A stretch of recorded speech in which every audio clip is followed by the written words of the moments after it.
میں بات کروں گا تو سب سے پہلے اس کا مخاطب میں ہوں گا، پھر آپ لوگ ہوں گے۔ اللہ تبارک و تعالیٰ فرماتے ہیں کہ ایمان والو، اللہ سے ڈرو اور سچوں کے ساتھ ہو جاؤ۔ قرآن کریم کی اس آیت میں اللہ تبارک و تعالیٰ نے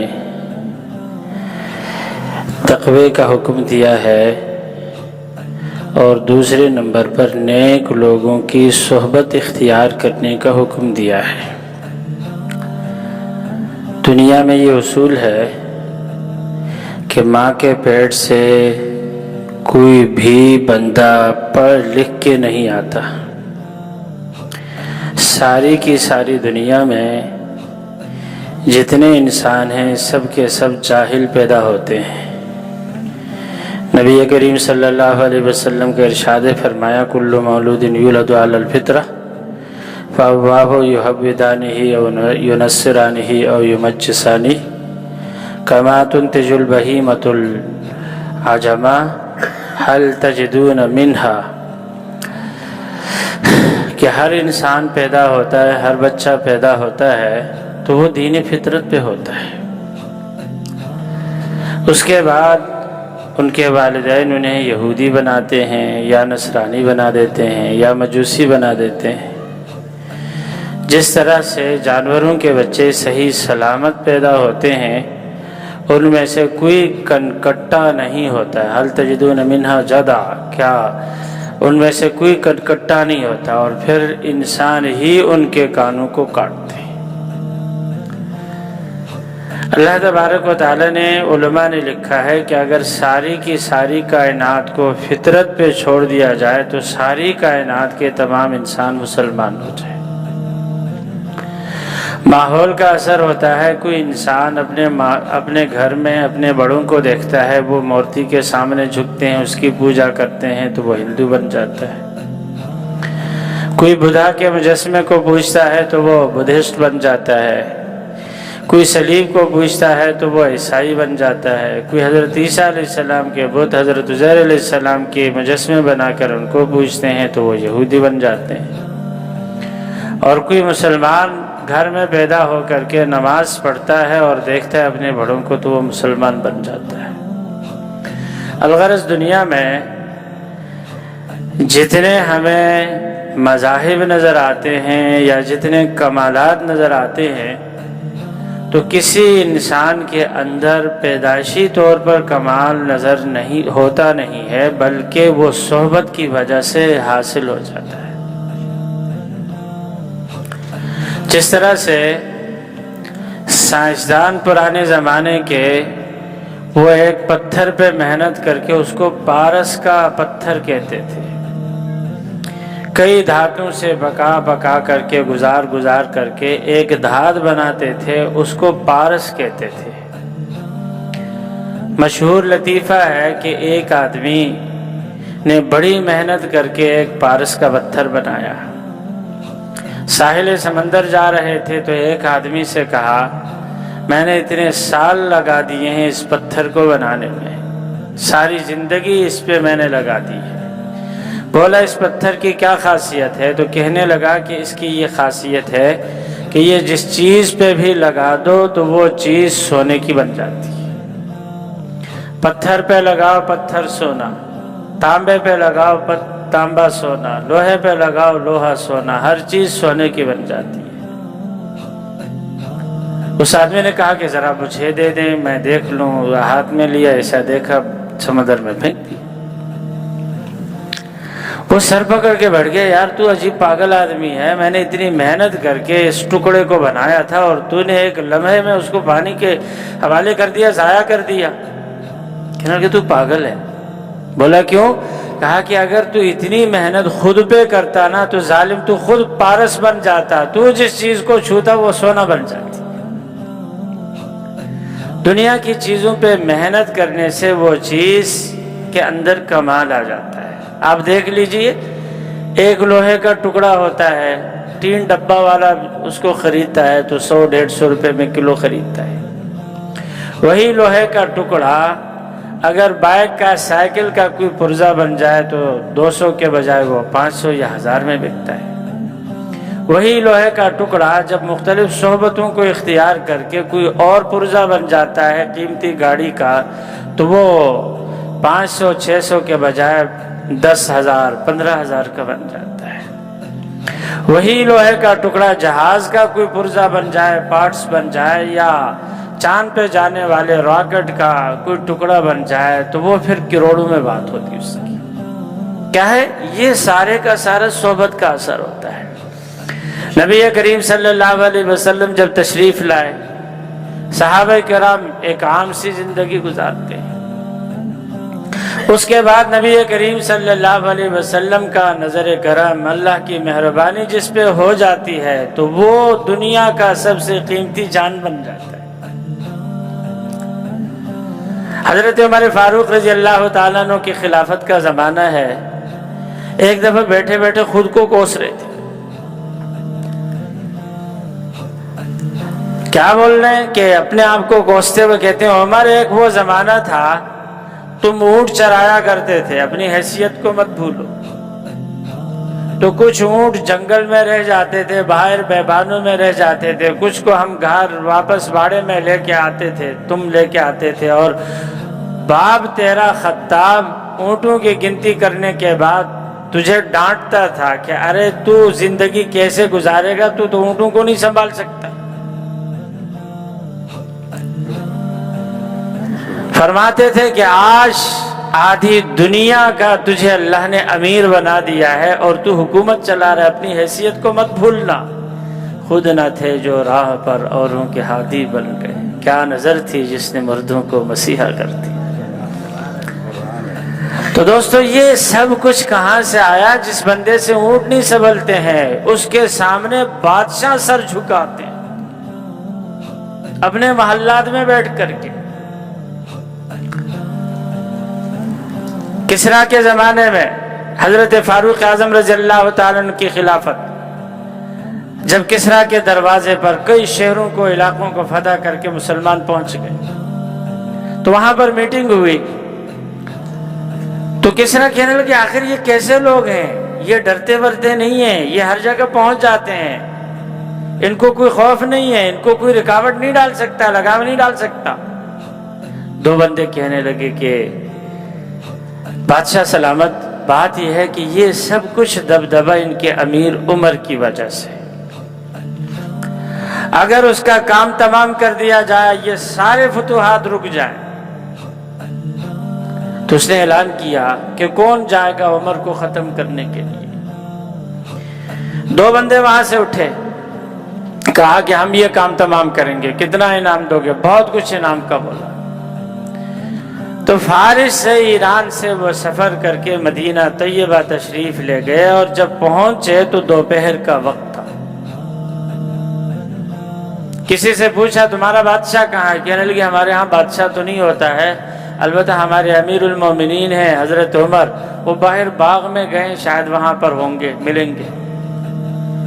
باغ کا پوچھا، باغ کا بتا دیا گیا، دوپہر کا ٹائم ہے، عربوں میں قیلولہ ہوتا ہے، سوتے ہیں دوپہر میں۔ حضرت عمر وہاں جا کر کے ایک کھجور کے درخت کے نیچے ایک پتھر کو اپنا تکیہ بنا کر سو گئے۔ یہ لوگ وہاں پر پہنچے تو دیکھا مٹی کے اوپر ایک بندہ بیٹھا ہو، بڑے خوش ہو گئے دل میں کہ یار ابھی تو ان کا کام تمام کر دیں گے، ہمارا تو بڑا کام آسان ہو گیا۔ وہ ادھر آرام فرما رہے ہیں، ادھر جیسے ہی ان کے قریب پہنچے، پتہ نہیں کہاں سے ایک شیر آ کر کے سامنے غرانے لگ گئے۔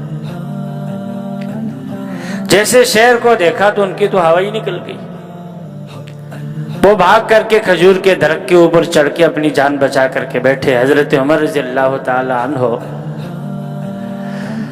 جیسے جاگے تو اٹھ گئے، اٹھنے کے بعد اپنے رستے جیسے روانہ ہو گئے تو وہ شیر بھی ہٹ گیا وہاں سے۔ وہ اتنے ڈرے سامنے آ کر کے سجدے میں گرے، تو حضرت عمر نے پکڑ کے اٹھایا، ارے بھائی تم کون ہو، کیا سجدہ کر رہے ہو؟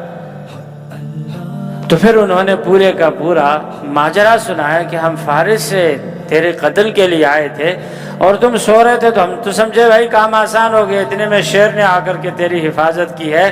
واقعی جس شخص کی حفاظت جنگل کے درندے کرے اسے کوئی نقصان نہیں پہنچا سکتا، مسلمان ہو گئے۔ تو بات یہ ہے کہ اتنی تاثیر، اتنا جذبہ، اتنی خدا کی طرف سے حفاظت، یہ سب کچھ کہاں سے ہوا؟ نبی کریم صلی اللہ علیہ وسلم کی صحبت کی وجہ سے، حضور صلی اللہ علیہ وسلم کے تعلیمات کی وجہ سے۔ جب انہوں نے صحبت اختیار کر لی، حضور کی تعلیمات اپنے 24 گھنٹے کی زندگی میں نافذ کر دی، اللہ تبارک و تعالیٰ نے ان کے ایک وجود کو پوری دنیا پہ بھاری کر دیا۔ حضرت سفینہ رضی اللہ تعالیٰ نے شام کی لڑائیوں میں لکڑی چننے کے لیے گئے جنگل میں اپنے ساتھیوں سے بچھڑ گئے، گھنے جنگل میں جب بچھڑ گئے اب ان کو کوئی رستہ ہی سجائی نہیں دے رہا ہے، جائے تو کہاں جائے۔ چلتے چلاتے ایک جگہ پہنچ گئے تو سامنے سے شیر آ رہا ہے، ہم ہوتے تو پتہ نہیں کیا کرتے۔ ان کا اللہ پہ ایمان مضبوط، فوراً ہی شیر سے کہنے لگے، اے شیر سن، میں بھی خدا کی مخلوق، تو بھی خدا کا مخلوق، پر سن لے میں حضور صلی اللہ علیہ وسلم کا غلام ہوں۔ آج اس جنگل میں اپنے ساتھیوں سے بچھڑ گیا ہوں، مجھے میرے ساتھیوں تک پہنچا۔ ہم تو انسان کو نہیں سمجھا پاتے، انہوں نے شیر سے بات کی، شیر اس کی بات سمجھ گیا،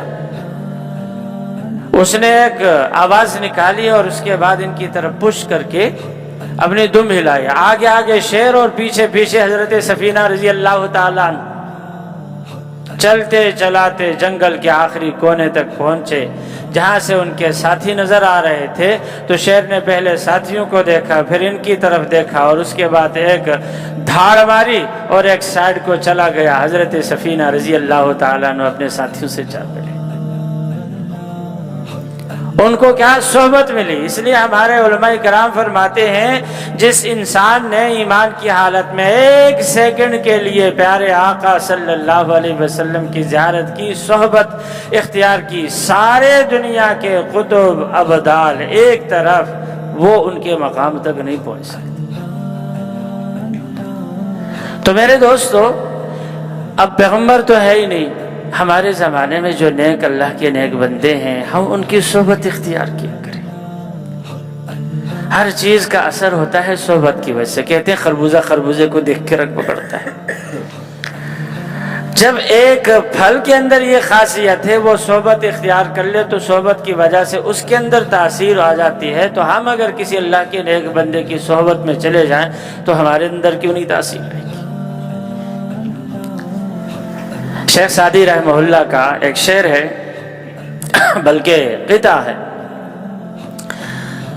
ایک آدمی کے متعلق کہتے ہیں کہ اس نے یہ اشعار کہے، تو شیخ سعدی رحمہ اللہ فرماتے ہیں، گلے خوشبوئے در حمام روزے، رسید از دست محبوبم بدستم، بدو گفتم کہ مشکی یا عبیری، کہ از خوشبوئے دل آویزی تو مستم، بگفتا من گلے ناچیز بودم، ولیکن چند روز با گل نشستم، جمال ہم نشین در من اثر کر، وگرنہ من ہما خاکم کے بودم۔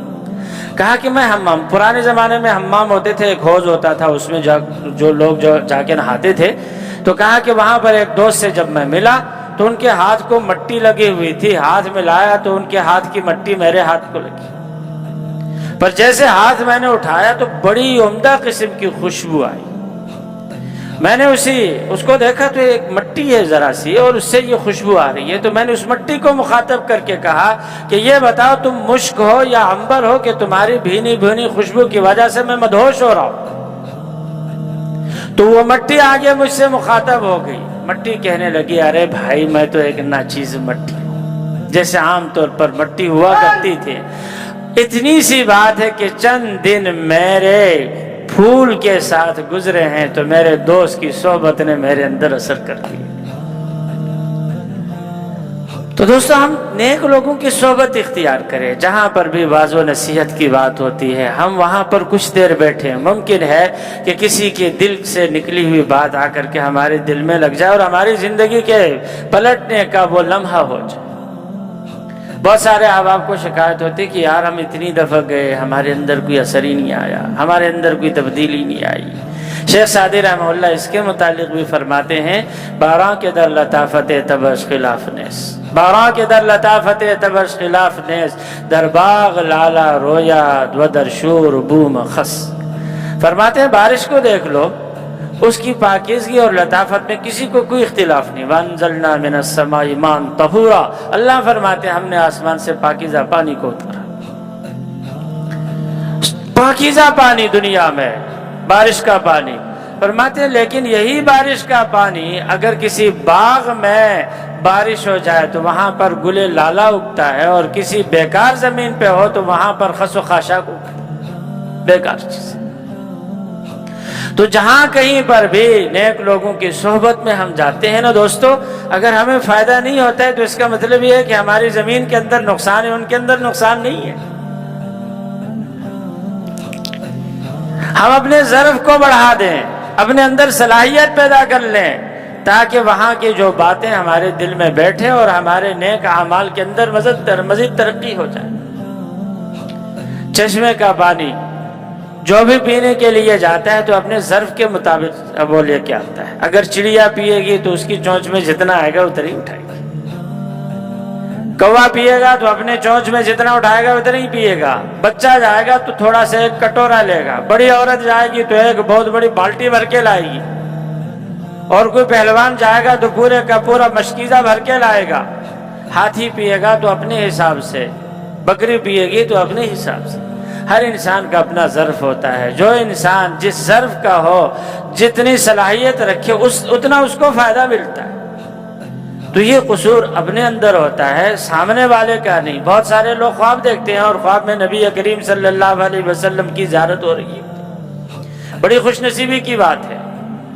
پر کیا ہے کہ کچھ لوگوں کو خواب میں حضور دکھتے ہیں پر ان کی داڑھی نہیں ہوتی، کچھ کو حضور دکھتے ہیں پر وہ انگریزی لباس میں ہوتے ہیں، تو تعبیر پوچھتے ہیں تو میں کہتا ہوں کہ اپنا عکس حضور کے اوپر پڑا ہے، اپنے کو بہتر کر لو، حضور صلی اللہ علیہ وسلم صحیح صورت میں دکھیں گے۔ تو بات یہ ہے میرے دوستو، ہمارے اندر کی جو کہ کمالات ہیں، یہ کمالات خود سے پیدا نہیں ہوتے ہیں، صحبت کی وجہ سے پیدا ہوتے ہیں۔ جس انسان نے جتنی صحبت اختیار کر لی، جتنا اخذ کر لیا اپنے ظرف کے اندر، اس کو اتنا ہی فائدہ ملتا ہے۔ اللہ تبارک و تعالی ہم سب کو نیک اور ایک بنا دے۔ وآخر دعوانا